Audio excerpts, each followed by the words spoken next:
Katie and Jordan had been dating for 3 years. One of the things they loved to do together was climb mountains. They went all over the western United States. They lived in a state where they could climb mountains often.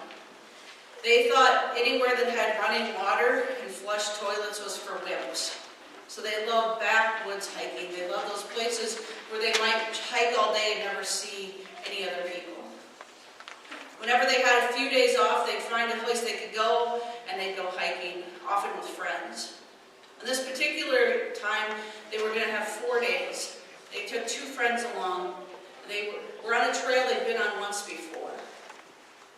On the second night when they were going to make camp, they decided to go just a little bit further. Even though it was dark, there was 4 of them, they could find a spot, and they get just a little bit further so the next day they might get to the summit. Somehow when Jordan stopped for a drink of water, the rest of the group didn't notice she had stopped, and she thought, well, I'll see them. I'll see their headlamps. I'll get to them. Somehow they got separated. And it was 20 minutes before the other 3 realized that she wasn't with them. So the 2 friends set up camp while Katie went in search of Jordan. For 8 hours, in the darkness on a mountain, they searched for each other. They each called out, and somehow, turning a corner, going down a wrong path, they could not get to one another. They could not hear each other. Katie at times had to stop moving because the tears were coming down her face. She couldn't see. She tried not to think the worst. She tried not to think about bears. She tried not to think about the cold and how lonely, and did Jordan have enough clothes on. She tried not to think, what if she stepped off and fell down a mountainside and couldn't call out for help. Finally, at 4 a.m., there was this faint voice, and they made their way to each other.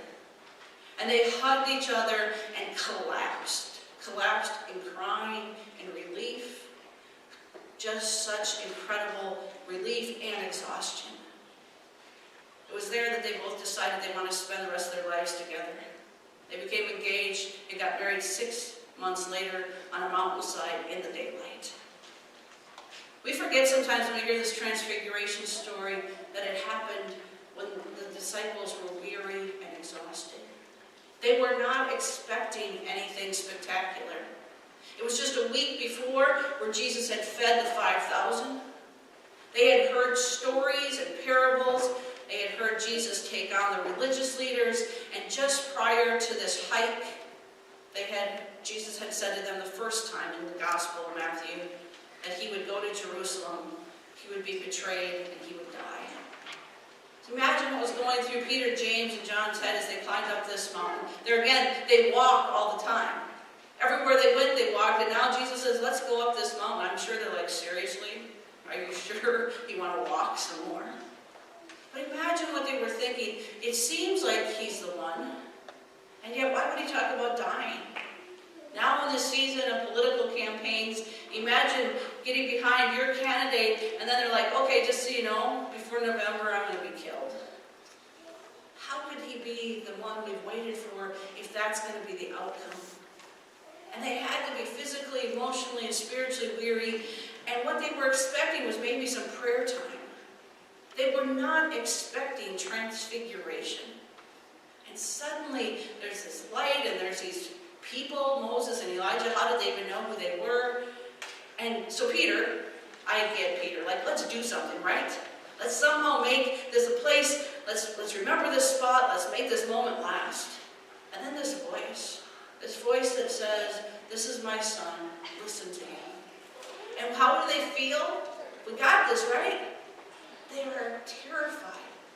They are afraid. What we find is in that moment where we now tell it and we paint beautiful pictures of it, it was terrifying and they were exhausted, and yet somehow they saw the future promises of God breaking into the present. And at the same time, despite all the beauty and all the light, they also experienced the incarnation, that Jesus is present in the world. And they walk back down that mountain. They walk back down into the sin, the suffering, the pain, the loss, the terror that we know in this world. Jesus walks off the mountain and reminds them of who he is with both of those images. I think of Peter, James, and John as transformers. They are still still going to mess up. They are still going to be afraid. They are still going to fight. And they're still going to have self-doubt. And yet they walk on. They walk on in their journey. They continue to follow Jesus despite maybe some hesitation. And I think they had that glimpse that they are following the right one, even though it doesn't always fit what they thought it should be. I think it's awesome in the Harry Potter books that transfiguration is a required class at Hogwarts. It seems like it's a part of the human condition. That we have those moments of transfiguration, and like the disciples, we weren't expecting it, and maybe at first we're even terrified. Learning to see a new way, and then treating people like that is not always easy. Most of us have had those transformations in our life, and it was painful in the process, and yet we're so grateful for the insight and the light that we experienced. Alan Klein was 40 years old, and his wife had struggled with a rare liver disease for 3 years when she died. She was 34 years old. They had a 10-year-old daughter. They lived in San Francisco. He was a co-owner of a silk screen business. After his wife died, he decided that he needed to do something different. So he sold out his share of the business, and he thought for a while, and what he did was think about the process of their life together, her illness, and her dying. And the number one thing that came to mind was humor. She had the greatest sense of humor. And although there were a lot of tears, there were sleepless nights, there were times where it seemed too much for any human to bear, what he remembered most was humor. And how that humor helped him and her and everyone who came to visit them. So he went back to school to study therapeutic humor. And he went out and met with people, and he became a speaker on how important humor is, even in the darkest moments of our life. He spent time with people in hospice and helped them tap in to that humor that had always been a part of their lives. This became fodder for his book that he wrote, The Healing Power of Humor, which now is translated to 9 languages. What often surprises us, like the disciples, is where we experience transfiguration or transformation is where we never imagined being. We find times of insight and overwhelming presence of God sometimes when we've walked with our child through a very difficult situation. When we've stood in court and said, you are no longer married. When we're given a horrible diagnosis and we have to learn to live with it because there's no cure. When we've spent time in dark places because financial worries have overwhelmed us and we're ashamed to show our face in public. Sometimes those places of transfiguration have happened in rehab, in courtrooms, and in jail. We're surprised.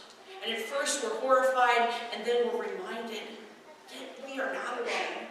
Maybe it was God's still small voice. Maybe it was the Holy Spirit moving in us. Maybe it was someone who sent us a card. Maybe it was someone holding our hand.